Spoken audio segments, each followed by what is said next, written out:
Mercedes-Benz C180 Avantgarde. Então esse é um dos modelos mais de acesso da C180. Não é o modelo de acesso, que é o mais barato de todos, que segundo o site está a 135.900. Esse aí é o Avantgarde, tá? Então o modelo mais básico, ele não tem faróis de Full LED e não tem GPS. Esse aí já então é a primeira versão acima do modelo de acesso, né? Em novembro de 2015, o carro tem preço sugerido de R$ 147.900. Então, carro já caro, né? Existe uma outra versão nesse preço também, que é a Exclusive. Tem algumas diferenças de acabamento. O Mercedes C180, ele adota um motor 1.6 turbo de 156 cavalos e monocombustível, tá? Mas ele vai ser fabricado no Brasil já com motorização flex. Então é um motor 1.6 turbo, 156 cavalos e 25 kgfm de torque, associado sempre com uma transmissão automática 7G Tronic Plus, que é um câmbio de 7 marchas, tá certo? Ele, segundo o teste da revista 4 Rodas, esse carro faz de 0 a 100 em 9,2 segundos, retoma de 80 a 120 em 6,4 segundos, velocidade máxima dele de 223 km por hora. O consumo, também medido pela 4 Rodas, foi de 12,5 km por litro. Em cidade, em estrada, 17,8 km por litro. Já o Imetro tem números diferentes e mais próximos do que a gente conseguiu. Segundo o Imetro, o C180 faz 9,2 em cidade e 13,6 em estrada. Nós conseguimos um consumo de 10,8. A gente vai falar mais para frente aí.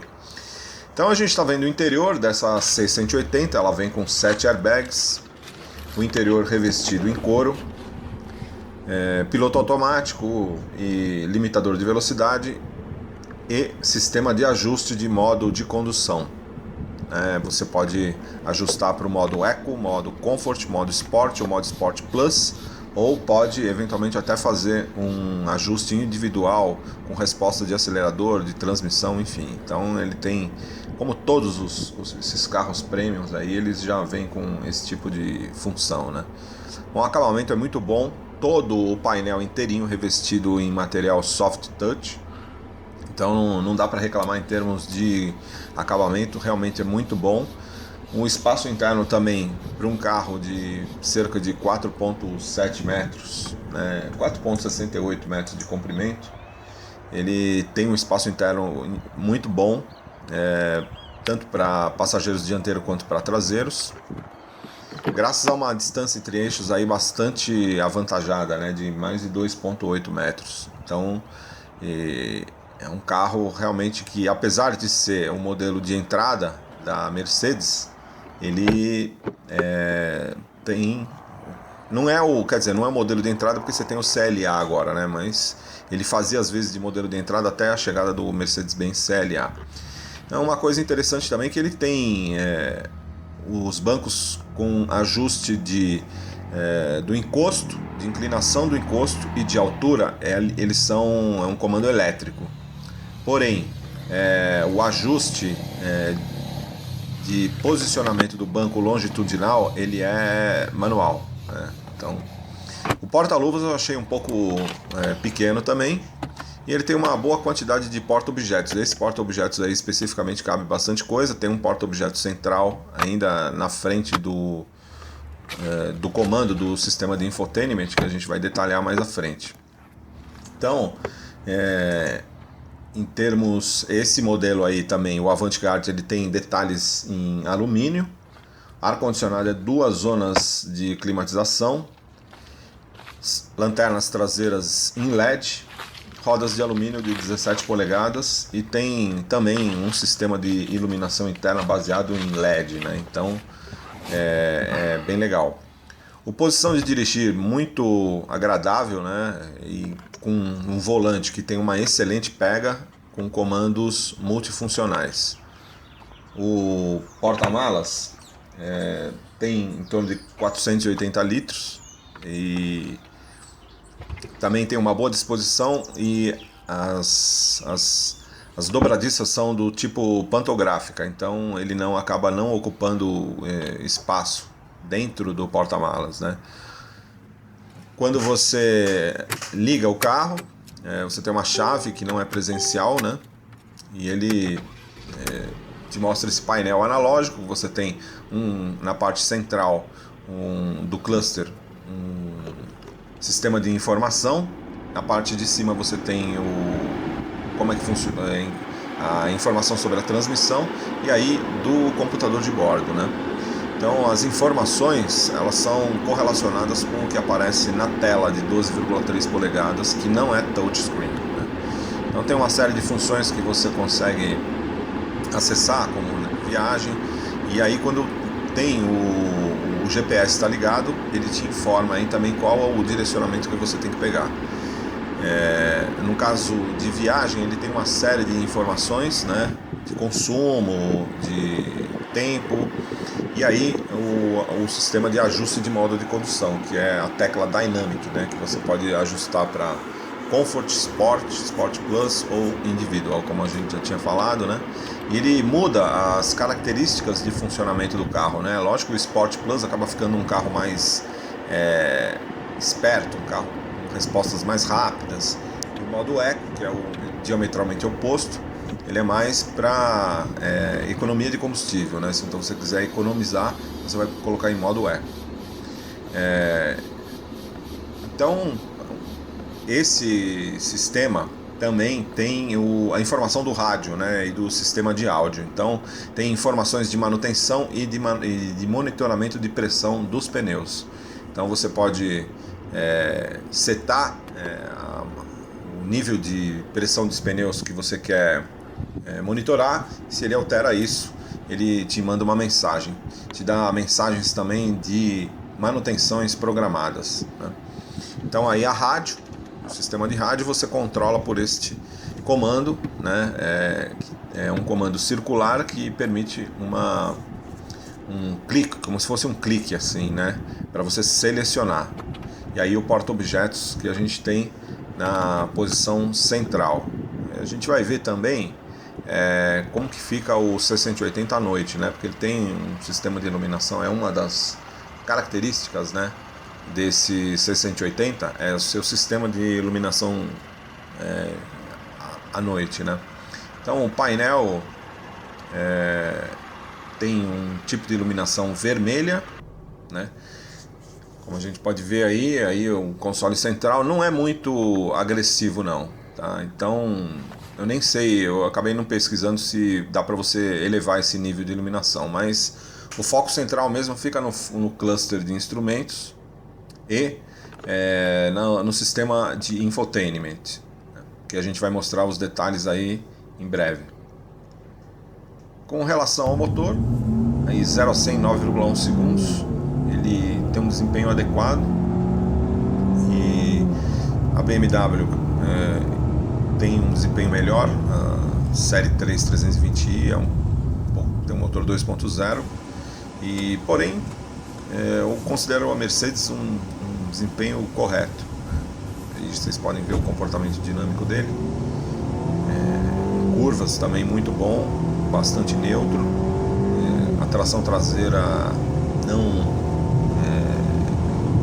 ela não provoca saídas de curva, porque o controle de estabilidade e o controle de tração acaba entrando muito a qualquer sinal de deslizamento não controlado do carro. O controle de tração entra e o controle de estabilidade também. Então dificilmente você perde o controle do carro, né? A não ser que você estiver realmente abusando muito. Então os controles são muito invasivos, eles não deixam você se divertir, né?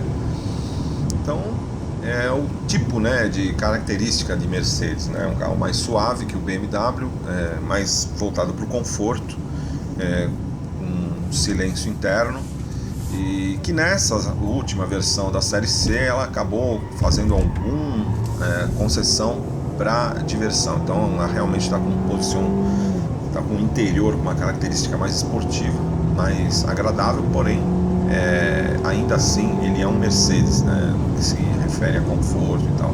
Então aí vamos ver agora como é que funciona os sistemas de infotainment dele e depois considerações sobre performance.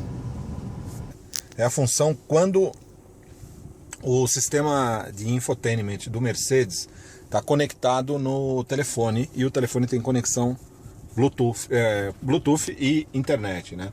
Então ele te dá uma série de funções.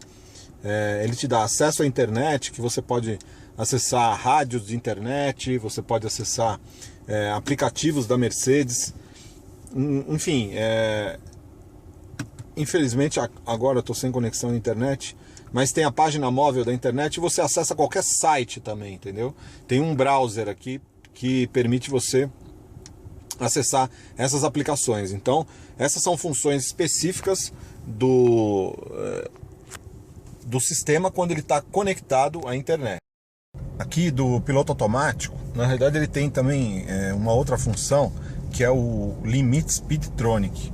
Se você seta a velocidade aqui, então por exemplo, se você colocar 60 km por hora, você pode acelerar quando você quiser, que o carro não vai deixar você passar de 60 por hora, entendeu? Então tem essa função. Se você baixa, ele baixa a velocidade, você pode estar com o pé embaixo, que ele não deixa passar da velocidade. Então é uma função bem legal para evitar multa, né? Então a gente pode selecionar esse tipo de função aí, né? Então é bem interessante isso.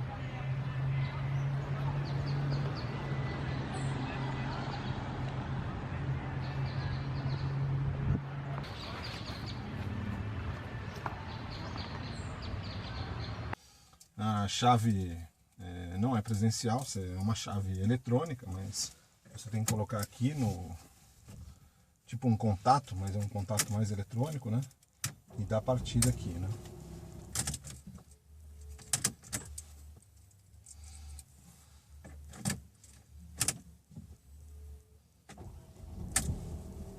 Aliás, seleção de modos de condução você pode selecionar aqui. Tem esse botãozinho lateral aqui que chama Dynamic, e aqui é o volume do rádio. E um botão aqui você desliga o sistema ou liga, né? Então ele tem vários porta-objetos, interior revestido em couro, tem um CD player aqui, né? Então permite você ouvir ou CD, né? Ou eventualmente fazer o streaming de áudio, né? Então aí você tem que conectar aí com o telefone. Volante revestido em couro, e um aspecto interessante é o comando dos bancos dianteiros, que são elétricos, né? Então tem comandos elétricos aqui que você consegue ajustar a posição do jeito que você quer. Então o que eu estou percebendo aqui é que ele tem um comportamento típico de carro alemão, né? O comando aqui é típico do Mercedes, né? Você tem uma haste aqui no botão direito, então você empurra ela para baixo, você tem o D, aperta, você põe em P, então ele tem o auto hold, né? Que é o freio de mão automático. Seleciona as marchas, então para baixo vai D, tá certo? Então vamos andar aqui. O comportamento desse carro, pelo que eu estou vendo, ele é um comportamento típico de carro alemão. Então ele tem uma suspensão que não é macia, não é muito molenga. Aliás, eu até imaginava que Mercedes teria uma suspensão mais macia, e não é. Mais macia, mas não, é um ajuste de suspensão realmente muito bom. Aliás, com relação ao ajuste de suspensão, sinceramente, andei na BMW 320i e lá andei nos Estados Unidos, né, na BMW 320i, e não percebi muita diferença em termos de ajuste de suspensão, né? Então esse é um carro com suspensão um pouco, apesar que é muito confortável, né? O carro é muito confortável e tem uma posição de dirigir que deixa você naquele típica posição de dirigir alemã que você tem na BMW, tem na Mercedes e tem no Golf também. e no Jetta, que é um volante baixo e reto, e você coloca os bancos baixos também. Então, te dá um controle do carro. Eu particularmente gosto bastante desse tipo de posição de dirigir, muito confortável. A direção tem assistência elétrica, fantástica. O motor 1.6 turbo, nessa versão C180, eu considero um desempenho adequado. Não vejo, ele puxa bastante, tem uma boa aceleração. Segundo os testes, faz de 0 a 100 em torno de 17,6, 0 a 100 em torno de 9,6 segundos. Quer dizer, é um tempo correto, não é, ele perde, aliás, o 0 a 100 em torno de 9,2 segundos, ele é cerca de 2 segundos mais lento do que o BMW 320i, que tem um motor 2.0, isso aqui tem um motor 1.6. Porém, esse carro aqui é muito mais econômico, né, do que o BMW. Ele tem, chega a fazer mais de quase 12 km por litro em estrada, em cidade. Em estrada chega quase a 18 km por litro de gasolina, né? Motor 1.6 monocombustível, mas já estão começando a chegar nas concessionárias o Flex, né? Porque a Mercedes SC180, ele vai ser produzido no Brasil e ele vai adotar o mesmo motor Flex que já está presente no Classe A, né? Você pode controlar, o modo de condução Eco, ou Comfort, ou Sport Plus, ou Individual, que você faz os ajustes individuais que você quer de resposta de acelerador, direção, enfim, tem uma série de funcionalidades aqui. Então, a gente está usando em modo Eco, né? E ele tem bancos revestidos em couro, o volante é em couro também, tem uma parte aqui muito legal com couro perfurado, shift pedals para troca de marchas, a iluminação interna aqui é em LED também, isso aqui é tudo em LED, o freio de mão de acionamento automático e os bancos com comando elétrico. Então você tem ajuste de altura e ajuste tanto de altura do assento, né, quanto de posicionamento dele, né, se você quer mais para frente, mais para trás, enfim, e do encosto também. Então os dois bancos aqui, tanto do motorista quanto do passageiro, é elétrico. Aí tem um porta-objetos aqui, tem um outro porta-objetos aqui, cabe muita coisa. Painel em black piano, totalmente revestido em comando em material soft touch. E aqui a Mercedes, normalmente ela usa aqui no caso, né, desse Mercedes Classe C 180 aqui, ele tem o comando da alavanca de transmissão automática aqui. Então, para você andar com o carro, para parar, aperta aqui, ele põe em P, né? Se o freio auto-hold não estiver ligado, a hora que você aciona a alavanca para baixo para ir para D, ele fala que tem que acionar o freio, né? Então basta, ou você coloca o freio em automático, né? Porque aí fica freio de mão automático. A hora que você para, ele automaticamente liga o freio de mão. Para na subida, você pode deixar o pé que ele também para. Ele segura, né? A hora que você passa a acelerar, ele liga. Enfim, é um carro super completo, né? E você tem que colocar o pé no freio e colocar em D, aí ele vai, né? Então ele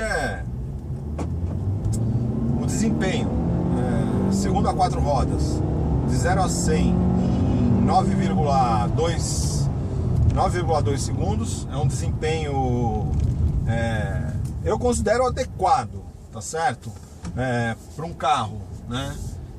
A gente tem que levar em consideração que essa Mercedes é a mais barata de todas, né? Então o motor 1.6 turbo, o foco dele também é muito mais em consumo, mas o desempenho é muito bom.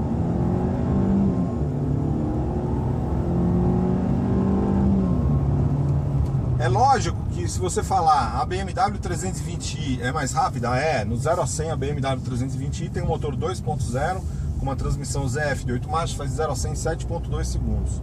Até o Audi A3 1.4 turbo, que é o nacional, já está fazendo em 0 a 100 em 8.5 segundos. Então, entre Audi A3, BMW 320i e a Mercedes C180, a Mercedes é a mais que tem menos desempenho, mas o desempenho dela é muito bom, não dá para reclamar não, tá certo? 0 a 100 em 9,2 segundos, tem uma boa disposição, o carro ele é bem interessante, tem um desempenho adequado para a proposta. É lógico que quem quer mais performance ainda tem a opção da C200, que vem com motor 2.0 de 184 cavalos, e tem a C250 Sport, que é aquela mais top de linha ainda, que tem um motor 2.0 de 211 cavalos. Então tem opções. Agora, na minha opinião, essa 680 aqui, o motor 1.6 dela já está excelente. Eu não preciso mais do que isso aqui. Eu tô achando muito bom o desempenho dela, né? Tanto em cidade quanto em estrada.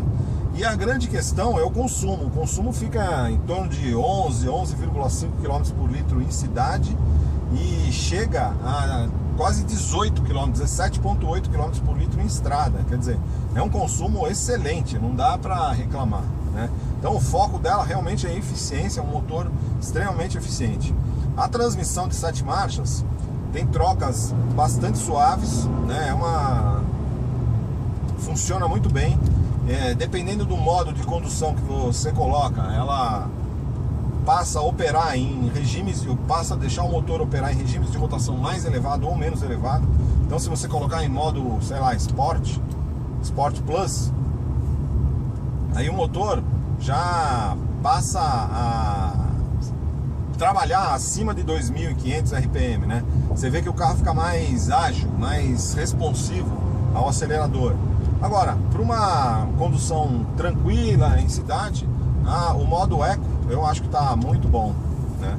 O modo econômico, ele melhora o nível de consumo de combustível, então não tem do que reclamar. Com relação à suspensão, bom, o Mercedes-Benz é um carro alemão, né? Nenhum carro alemão é molenga, não existe carro alemão com suspensão mole, como suspensão até do Corolla e do Fusion, que tem umas suspensões mais macias, são carros tipicamente americanos. Não tem. Carro alemão normalmente tem uma suspensão mais pro ajuste, mais firme, né? Aí o que acontece? Você tem gradações aí, né? Então a BMW é um pouco mais firme e a Mercedes um pouco mais macia, mas mesmo assim você não pode falar que essa suspensão é molenga. É uma suspensão absolutamente confortável, que ela filtra muito bem as irregularidades do piso, não transmite para a cabine, muito confortável, porém ela é uma suspensão com ajuste entre macia, que privilegia também a estabilidade, né? Como todo carro alemão. Você não pode fazer carro alemão molenga, porque o alemão vai andar naquelas autobahns a 200, 250 por hora, e se tiver carro molenga ele não vai ser estável, né? Então, enfim, pode ser que o Mercedes aqui, né, esse carro aqui, ele vai passar a ser produzido no Brasil a partir do ano que vem, já com motor flex e tal. Pode ser que na tropicalização eles adotem um ajuste de suspensão mais macia, como fizeram no Audi A3. Mas eu sinceramente acho excelente essa suspensão do Mercedes, excelente mesmo. Gostei demais, tem um ajuste perfeito. A posição de dirigir é fantástica, é uma posição de dirigir tipicamente de carro alemão também. Você tem um volante reto, baixo, e você pode ajustar o assento para ficar bem baixo, e as suas pernas ficam praticamente esticadas. Então você fica quase como se estivesse conduzindo um carro de corrida, porque você não fica com a perna,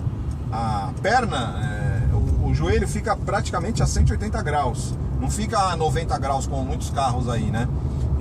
Você fica numa posição super esportiva, muito legal, você fica próximo ao solo, então dá um nível de segurança muito bom. Então quem gosta, né, desse tipo de posição de dirigir, é um carro tipicamente alemão. Carro como Jetta, Golf GTI, BMW, todos esses carros aí adotam esse tipo de posição de dirigir, que é muito, muito agradável. Eu particularmente acho que não tem, é o melhor tipo de posição de dirigir que tem. O Civic, incrivelmente, ele também tem uma boa posição de dirigir, o Civic, né? Mas a Mercedes é fantástica, tem um desempenho excelente para um motor 1.6 e muito conforto e muito equipamento. E a questão dela é que ela é um uma relação custo-benefício excelente, né? Se você imaginar que por 120 mil reais você não tem nenhuma BMW, a BMW 320i ela é mais cara, a mais barata é em torno de 130 mil, a Mercedes com 120 mil. O Audi A3, se você pegar o A3 nacional ambiente e colocar um multimídia com navegação, ele já sai a 120 mil. E se você pensar que na Europa o Mercedes classe C concorre com o Audi A4, nem com o Audi A3, né? E você pegar a nível de preço relativo na Europa, o que acontece? O classe C é o mais caro de todos, aí você tem a BMW e o novo Audi vem mais caro, né? O novo Audi vem mais caro que a BMW e mais barato que a Mercedes, mas a Mercedes é sempre o mais caro de todos. E aqui no Brasil tem uma situação inversa. Você tem o Mercedes classe C com o preço mais acessível de todos. Então, configura uma boa relação custo-benefício nesse nível de carro, né? Carro de sedã premium, né? É lógico que tem outros carros com o mesmo nível de qualidade, não o mesmo nível de status, nem de luxo, nem de padrão de acabamento, mas carros com boa qualidade construtiva, como o Corolla, né? O próprio Jetta, o próprio Civic, são carros extremamente com uma ótima qualidade, porém mais baratos, né? Então são opções, né, que se dá. Corolla 80i. Agora, quem está comprando Mercedes, né, BMW, não está muito interessado em custo-benefício, mas dentre os modelos alemães, os CDs, os sedãs de luxo alemães, a Mercedes eu entendo que apresenta uma ótima relação custo-benefício nesse preço, né? Ela é a mais moderna de todos, a que chegou por último no mercado e tem um preço excelente. Mesmo com essa subida do dólar, eles não tiveram não mexeu muito no preço, né? Agora, o comportamento do carro é fantástico, câmbio muito rápido, em trocas realmente muito rápidas. Você pode, na hora que você coloca, mesmo que a transmissão estiver em modo D, se você passa a trocar manualmente, ela já troca automaticamente para modo manual e aceita os comandos de troca de marchas aqui. Então, depois de um tempo, se você não está operando o câmbio, ele volta automaticamente para computação automática de marcha. Então, a direção é extremamente leve e precisa, é uma direção com assistência elétrica, então ela é muito agradável tanto em cidade e em estrada, ela transmite muita segurança, né? Então, realmente um carro assim excepcional. Essa Mercedes classe C hoje, eu acredito que para quem está procurando um sedã premium, talvez seria interessante esperar o Audi A4, né? Porque o Audi A4 novo, que deve chegar no Brasil aí em janeiro e fevereiro, mas também deve vir mais caro, né? Até mesmo porque não tem previsão de ser fabricado no Brasil. E aqui no Brasil o Audi acaba sendo mais caro do que Mercedes e BMW. Mas o A4 tem umas coisas novas bem interessantes, né? Tem umas tecnologias como sistema de condução autônoma, então semi-autônoma, né? Porque ele tem o que eles chamam de assistente de congestionamento. Não sei se vai funcionar no Brasil, né? Mas ele passa a conduzir o carro sozinho, inclusive com o volante, né?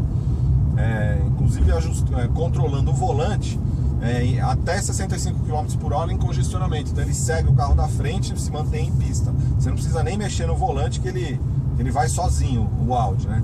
E tem o assistente de direção preditiva também, então que ele pega dados de GPS e para saber se você à frente tem alguma curva, então ele já abaixa automaticamente a velocidade, faz leitura de placa, de sinalização, então ele vê que tem uma placa a 60 por hora e ele ajusta a velocidade. Enfim, ele tem uma tecnologia de assistência à condução bem mais avançada, né? Acabou de ser lançado na Europa, vai chegar no Brasil aqui. A suspensão é um pouco baixa demais, do tipo de piso que a gente tem no Brasil. Então eu acredito que na nacionalização seria interessante a suspensão se viesse um pouco mais alta, 1 centímetro, 1,5 centímetros mais alto, para evitar batidas ou raspadas. Você percebe raspada tanto da parte central do carro, quando você passa em lombadas aí com 2, 3 pessoas abaixo no carro, é fácil você raspar a parte inferior, né? E a frente também você acaba raspando em desníveis, né? Por exemplo, quando você vai entrar num prédio e você tem 2 planos se encontrando de uma forma, num ângulo, formando um ângulo um pouquinho menos obtuso, você já acaba raspando a frente. Então acho que a Mercedes, na tropicalização, né, porque esse carro vai ser fabricado no Brasil a partir de 2016 com motor flex e tal, poderia adotar a mesma solução que a Audi adotou, né, que foi subir a suspensão traseira, subir a suspensão inteira do carro em 1,5 centímetros. Acho que ficaria mais adequado ao tipo de piso que a gente tem no Brasil. Uma outra questão é com relação ao próprio ajuste da suspensão, né? Eu acho que esse carro aqui está com um ajuste que eu gosto e tal, porém eu acho que ele está um pouco firme demais pro tipo de piso que a gente tem no Brasil. Talvez uma suspensão um pouquinho mais macia seria melhor para absorver melhor as irregularidades do piso, né? Ele ia transmitir um pouquinho menos de irregularidade, daria mais conforto para os passageiros, né? É lógico que qualquer suavização na suspensão, você acaba incorrendo num trade-off aí, num comportamento dinâmico um pouco inferior. A questão é a seguinte: eu achei o comportamento dinâmico dele muito bom, mesmo eu dei umas abusadas e tal, não consegui encontrar limite dele. Ele realmente faz curva muito bem, muito estável e muito previsível. Controle de estabilidade, controle de tração são bastante invasivos e entram muito rapidamente, não deixando nenhuma margem para erro por parte do motorista, entendeu? No BMW já ao contrário, no BMW ele acaba dando um pouquinho mais de margem para o motorista se divertir. Aqui não, aqui ele percebe qualquer perda de controle do carro, ele já entra, o controle de estabilidade e controle de tração. Então eu acho que daria para fazer uma suspensão um pouco mais confortável, né? Não que ela não seja confortável, é confortável, mas poder melhorar um pouco mais adequado para o piso brasileiro, né? É lógico que o motor flex já vem, então não tem nem o que falar. Eu acho que também esse carro aqui faz falta sensores de estacionamento dianteiro e traseiros, tá certo? O carro é muito grande, ele tem quase 4,7 metros de comprimento e é caro, né? Tudo bem que a gente pode falar que entre ele 120 mil reais e tal, mas é caro, é um carro caro, né? E um carro caro desse sem sensor de estacionamento, eu acho meio complicado. Poderia ter um sensor de estacionamento, não precisava, nem a gente está falando de câmera de ré, não, mas pelo menos o sensor de estacionamento dianteiro e traseiro seria interessante, porque a frente também é muito longa, traseira o carro é muito grandão, né? E você acaba ficando numa posição um pouco mais baixa, então talvez isso acaba complicando um pouco algumas manobras, né? Então basicamente seriam essas coisas. E a questão é o seguinte: sobre o piloto automático, alguns sistemas de auxílio à condução. Esse carro aqui, ele tem um piloto automático com função freio. Então o que acontece? Se você seta aqui, vamos supor 50 km por hora ou 40, tá vendo? Eu não tô fazendo nada, ele já está freando o carro para deixar o carro em 40 km por hora, entendeu? Mesmo que você tiver numa via por exemplo, plana, e aí você passa a pegar um declive, ele mesmo, se você tá a 60, tá certo? A hora que você for pegar um declive, o carro automaticamente iria aumentar a velocidade. Então o piloto automático desse carro aqui, ele não deixa fazer isso, entendeu? Ele não deixa fazer, ele mantém a velocidade que está programada, mesmo se tiver em aclive ou declive e tal. Isso aí, então é interessante. Agora, o que faz falta é o piloto automático adaptativo. Esse piloto automático com função de freio é legal, mas precisaria disso, desse requinte, desse refinamento a mais em termos de assistência à condução. Acho que faz falta também um Active Lane Assist. Seria uma função que mantém o carro, que faz um alerta para o motorista. Ele detecta se o motorista está dormindo, por exemplo, entendeu? Se ele sai da pista, se ele sai da faixa sem dar seta, é um indicador para o computador de bordo, e aí ele acaba fazendo alguns sinais sonoros e tal, e para manter o carro na pista. No caso do Golf, o Golf tem, o A3 também tem, o A3 nacional, ele inclusive interfere na direção se ele percebe que o motorista está perdendo controle, para manter o carro na faixa de rodagem. Ele consegue ler essas laterais aí, né? Então acho que isso aí também não tem no Mercedes. Acho que faz falta, e faz falta o sistema de monitoramento de tráfego em cidade. No Golf, no A3 é chamado Front Assist, que ele tem no Focus também, que é a questão que tem a funcionalidade principal é a frenagem autônoma de emergência. O que acontece? Ele percebe abaixo de 50 km por hora, no caso do Golf, ele está monitorando quem está na frente. Se ele percebe que você não vai frear e está na iminência de uma colisão, ele aciona o freio para evitar a colisão, ou então para reduzir a velocidade e você ter uma colisão muito menor. Porque isso aí é uma das grande parte das colisões, né, em baixa velocidade em cidade são nessas por causa dessas distrações. E o Golf, e o A3 e o Focus também agora já vem com isso, e no Mercedes não tem. Então acho que faz falta esses recursos, né? Em relação ao consumo do carro, a gente fez uma medição no nosso ciclo aqui que a gente faz com vários carros, né? Já fizemos com vários carros, com Up, com Golf, enfim. Segundo o teste da 4 rodas, essa Mercedes aqui faz 11,2 km por litro de gasolina em cidade e chega a 17,8 em estrada. Mas nós não conseguimos esse número não. A gente conseguiu, no nosso percurso aqui, né, padrão, a gente conseguiu 10,82 km por litro de gasolina, tá certo? 10,82 km por litro de gasolina, porque esse carro aqui ele não é flex, ele é monocombustível, só gasolina. Então, gasolina comum, não usamos nem pódio, nem nada, gasolina comum, 10,8 km por litro. A questão, para a gente contextualizar, né, poder comparar, né, com outros carros, o Golf, o primeiro carro que a gente testou nesse percurso aqui foi um Golf 2.0 geração 4,5, né? Não é o Golf atual que é vendido, é o Golf aquele Golf antigo lá, geração 4,5 com motor 2.0, aquele motor 2.0 flex da Volkswagen, motor AP, né? O pessoal fala AP 2.0 flex com transmissão automática de 6 marchas. Esse Golf fazia em torno de 9,6 km por litro de gasolina, 9,6. Então aqui a Mercedes tem um motor mais potente, né? Ela anda mais, é mais pesada e ainda consome menos, em torno de 10,8 km por litro.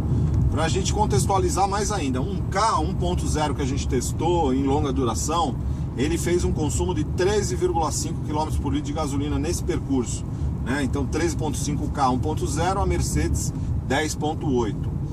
Um Up iMotion 1.0, ele conseguiu nesse percurso 14,3 km por litro, então a Mercedes 10,8. E o carro mais econômico que a gente testou até agora foi o Up TSI, que ele conseguiu um consumo de 16 km por litro nesse percurso. E eu acredito que vai até que melhorar agora, porque o carro está passando a quilometragem, está ficando melhor, o nosso Up TSI, do teste de longa duração. E chegamos a mais de 16, e então a Mercedes conseguimos aí 10.8, tá? É um número adequado, né? Um número correto, mas é menos do que eu esperava. Eu esperava mais da Mercedes, né? Agora, o que a gente precisa ver é como esse motor da Mercedes 1.6 vai se comportar quando a gente tiver a nacionalização e ele se transformar em flex, né? Então o motor da BMW 320i já virou flex, o motor do Audi A4 1.4 TFSI também já é flex, ganhou 10 cavalos e ficou um pouco mais econômico. Então precisa ver como que a Mercedes, o que vai acontecer com o motor da Mercedes, né? Se seguir o exemplo da BMW, vai manter o mesmo nível de potência e com torque, mesmo com etanol. O motor da BMW não alterou potência e torque quando usa o etanol, né? E, enfim, então é isso. Achei um consumo correto. Concluindo, esse C180 a 148 mil reais, eu acho que ele fica devendo, primeiro, um motor mais potente, esse 1.6, ele fica atrás dos outros concorrentes, e fica devendo itens como piloto automático adaptativo, assistente ativo de manutenção em faixa. Então, por preços menores, né, você tem o A3 nacional saindo de 100 mil, chegando a 140 na versão ambiente completa com todos esses itens. Então, sei lá, em termos de custo-benefício, ele não é a melhor opção.